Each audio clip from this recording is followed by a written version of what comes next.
am so glad that you guys can't hear us in the break beforehand because we were just covering all sorts of conversations in this space. And I will say, I was over here going, gross. And I was over here but laughing. like sort of loving it. Sort of, definitely loving it, but just, We were laughing. We were trying to get Melissa. It's a good time over here. Oh, yeah. When y'all were little girls, oh, by the way, welcome to She Said. Thank you, guys. I'm so glad to be here. Yeah, me too. When y'all were little girls, did you dream about your wedding? Sure. Yeah, of course. Yeah. I think every little girl dreams of their wedding, but it looks like with millennials, that's all a wedding day is for many, a dream. According to new research, millennials aren't buying into what you see right here, weddings, or even getting married at all. As a result, the marriage rate is expected to fall next year to its lowest level to date, ever. The research done by Demographic Intelligence, which is a forecasting firm, says because of the population of millennials, there should be an uptick in marriage rates right now. But it's not happening. The research firm is predicting the marriage rate will fall in 2016 to 6.7% per 1,000 people. 6.7 Wow. to 1,000. That is a historic low. And that includes people getting married for a second and third time, not just first-time marriages. The reason? Well, millennials say they continue to delay their marriage for economic reasons, education reasons, and then just plain old personal preference. 30 to 40% of people getting married today are 30 years and older, and it seems most are living together, so they don't see a need in tying the knot. That may be the millennials of today. Other parts of the study looked at high school students, and they found that an overwhelming majority of those students see marriage as being extremely important, 60 to 70%. Wow. So what do you think?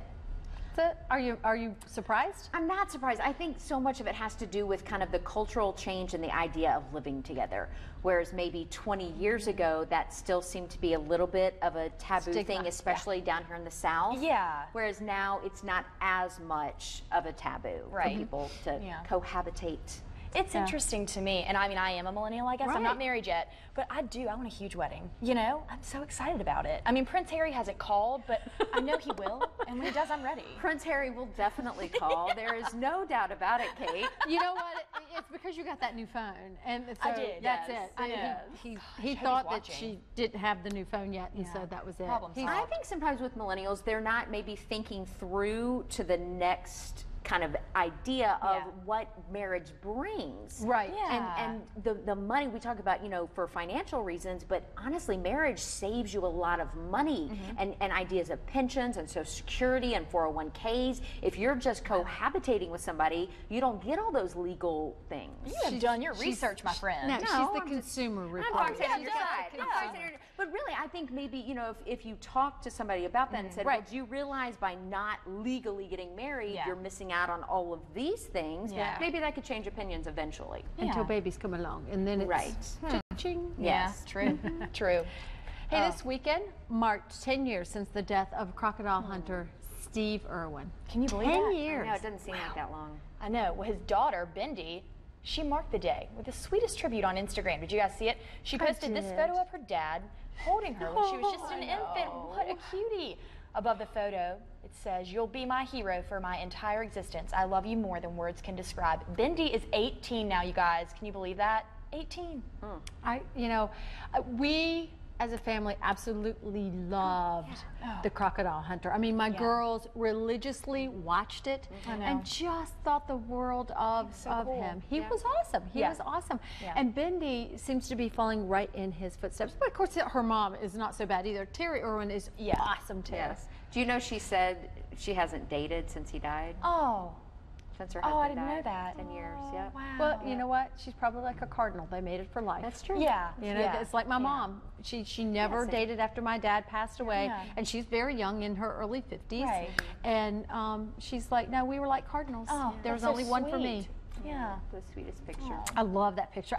We still have old VHS tapes of the crocodile. Do you hunter. really? We really do. Bring those in. We Oh my gosh, they're so good. loved them.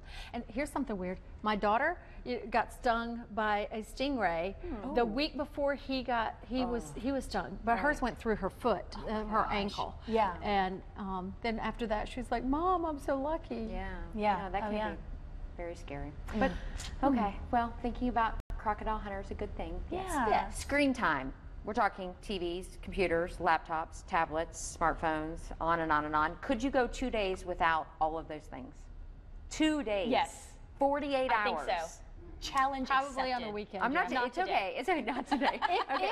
If they would let me here. That's true. If my I job know, would our understand. job, we have to have them. That's Yeah. true. Well, there was a family. They challenged themselves to do it. They say it was life changing. These are kids that are very young, only 3 years old, 5 years old. The dad said they put up a fight. They didn't want to do it. Can you imagine how teenagers would react if you said this? Again, wouldn't happen. 3-year-old and 5-year-old. Whoa. As time passed over these 48 hours, the family says they found fun things to do together, going to the pool, the mall, the park, reading at home together. The dad said he loved just watching his daughters interact with each other.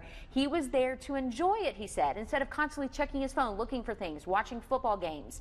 Eliminating screen time for just a couple of days showed this family there are easy, cost-effective, simple things that you can do together. The family says, no, we're not continuing the electronic device ban. They know it's not realistic, but they say this experiment really proved you can drastically reduce the time that you spend with these devices and replace it with good old-fashioned family bonding. I mean, think about it. There are generations of us who were raised without exactly. We didn't have internet till I was in like the 6th grade. I mean, I didn't care. I didn't have And internet now till we it's- were in college. I didn't have a computer until I gave birth to my first child And that's 19 the years thing. ago. So think back to your childhood and After you know my first child. all the fun things that families did together, and now we find ourselves, even if you're doing it together, playing on the iPad, watching TV, doing all of that. And not that that's bad, it's not. But doing it too much is. And I love that this family challenged themselves to kind of prove we can do it. Let's do it. Yeah. You know? Well, I didn't grow up with any of that, so but these kids today have it. Yeah. And you they're know. kind of obsessed with it. And well, you and know? the thing of it is it's changed me into that I am a very I'm a much more impatient person when it comes to getting information, because typically the information is right at your fingertips. Yeah. You Google it, you Bing it, you do whatever you have to do to get it. It's like right there, it's instantaneous. Can you imagine if you said, go look it up in the Encyclopedia Britannica? Ooh. Well. She's like, what?